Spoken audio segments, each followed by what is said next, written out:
20 rows on screen. Everyone has an edit button. You need exactly one of them. Today you learn how to pick the right one every single time. 3 things today: counting a whole group, narrowing it down to one row, and picking by position carefully. Let us start with what happens when one locator matches more than one thing. Here is a to-do list with 5 items.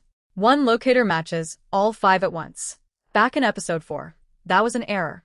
But look closely. It is only an error when you try to act on them. Asking about them is fine. So what can you do with a group? 3 things, and we will take them one at a time. The first tells you how many there are. The second grabs every label in one go. And the third hands you a list you can loop over. Run it, and here is exactly what comes back. The number 5. Then the 5 labels together. Then the loop, printing them one per line. One warning before we move on.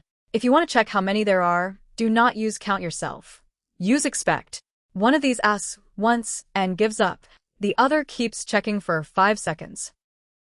Now the part that solves the problem we opened with. Watch this. Every row has its own delete button, and they all look the same. Now the filter arrives. It keeps only the row that mentions the dog. The others drop away. And here is the important part. The delete press belongs to that row. Here it is in code. Read the middle part out loud like a sentence. Among all the list items, keep the one containing the words walk dog. Then click the delete button inside that one.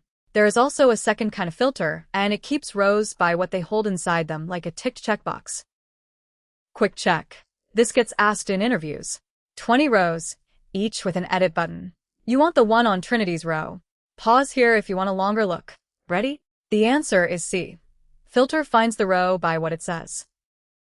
There is one more way to pick, and it comes with a warning attached. Sometimes position really is what you mean. The top search result. The newest message at the bottom. For those there is first, last, and nth. But nth counts from 0, so nth of 2 is the third one, not the second. Here they are in code. First clicks the top one, which is a real idea a person would say. Last scrolls to the one at the bottom. And nth of 2 clicks the third, because the counting starts at 0. But here's the trap.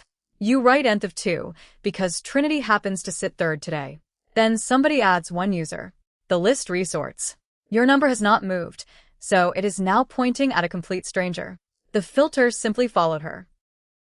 So here is the gut check to carry with you. Would a human ever describe it that way out loud? One of these is something people really say. The other one, nobody has ever said. So, 3 lines to remember. Count and loop a group with count and all. Find the right row with filter. And only use a number when the number is the point. Next time, frames, tabs, and pop-ups. The whole course is free at the Playwright Dojo.